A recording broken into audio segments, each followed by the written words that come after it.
শাপলা ফুলগুলো কি সুন্দর, অনেক ভাল লাগতেছে। শাপলাগুলোরে কাইটা সুন্দর করে নেবো, ফুলগুলোরে কাইটা আলাদা করে ফেলছি। এখন শাপলাগুলোরে কাইটা নিব। শাপলা কাইটা রেডি করে নিছি, চিংড়ি মাছ কাইটা রেডি করে নিছি, আর নারিকেল কোড়া রেডি করে নিছি। নারিকেল দিয়ে, শাপলা দিয়ে, চিংড়ি মাছ দিয়ে রান্না করব।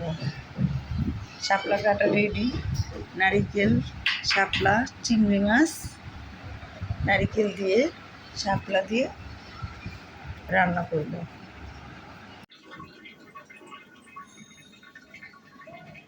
শাপলা ভাত দিব, গরম পানি করে নিলাম। এখন গরম পানিতে শাপলাটা ভাত দিয়ে নেব।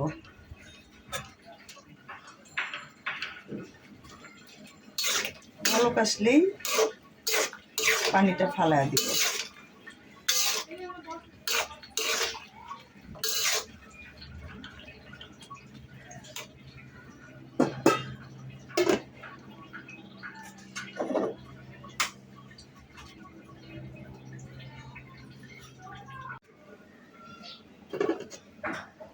শাপলাটা বলক চলে আসছে, এখন আমি পানিটা শাপলাটা ছাইকে নিচ্ছি।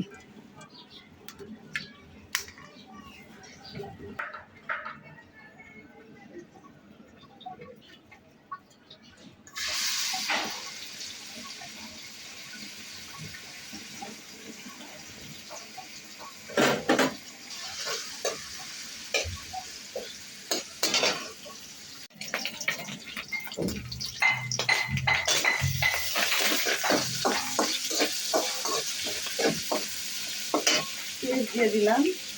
এখানে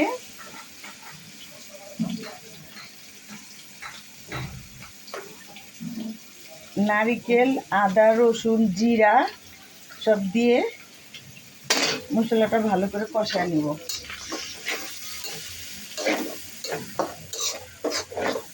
লাল মরিচ ব্যবহার করব না, সামান্য হলুদ দিতেছি।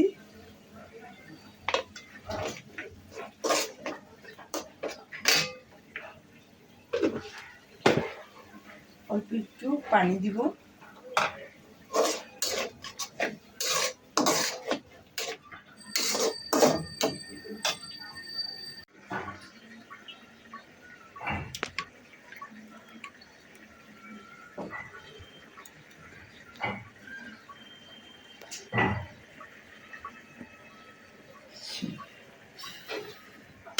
আরে ধোয়া উঠিস না।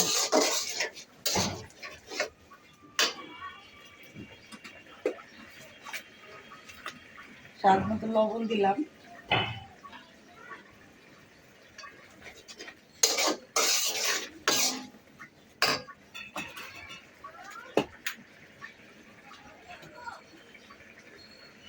তিনটা কাঁচামরিচ দিলাম,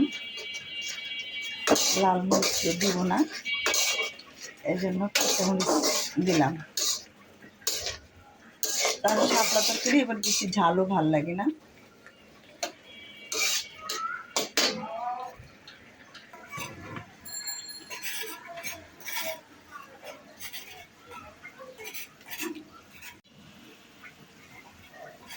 চিংড়ি মাছ, নারিকেল, আদা, রসুন, জিরা, পেঁয়াজ সব একসাথে ব্লেন্ডার করে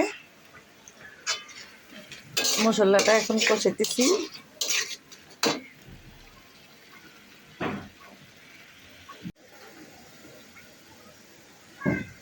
অফ ক্যামেরায় শাপলাটা দিয়ে দিলাম। ক্যামেরাটা অন করতে ভুলে গেছি।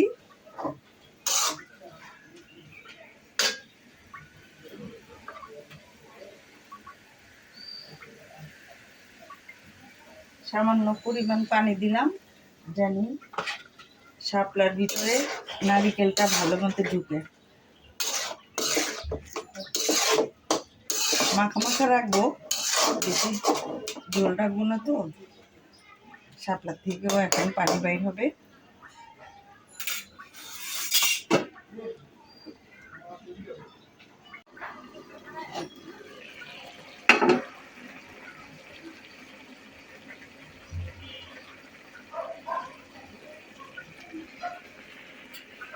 আর এই ধোয়ার জন্য কিচ্ছু করা যায় না। এই ধোয়া যেদিকে ক্যামেরাটা নেই এদিকে ধোয়া শুরু হয়ে যায়। শাপলাটা হয়ে গেছে, দেখেন মাশাআল্লাহ প্রচুর সুন্দর কালারটা আসছে। অনেক বছর পর শাপলা খাইলাম।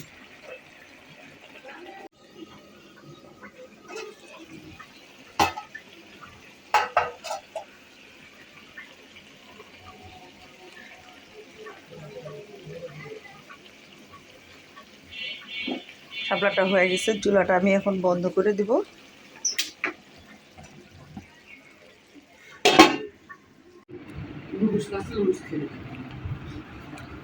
শাপলা অনেক বছর পরে খাইতেছি। কত বছর পরে সংখ্যাটা বললে আপনারা এই লজ্জা পাবেন, এর লেগে সংখ্যাটা বললাম না। অনেক বছর পরে শাপলা দিয়ে ভাত খেতেছি। বিসমিল্লাহির রহমানির রহিম। সেই মজা হয়েছে, মাশাল্লাহ মাশাল্লাহ, অনেক স্বাদ হয়েছে। নারিকেল দিয়ে শাপলা আমার কদিন ধরে খাইতে ইচ্ছা করতেছে, এর লেগে রান্না করলাম। সেই মজা হয়েছে।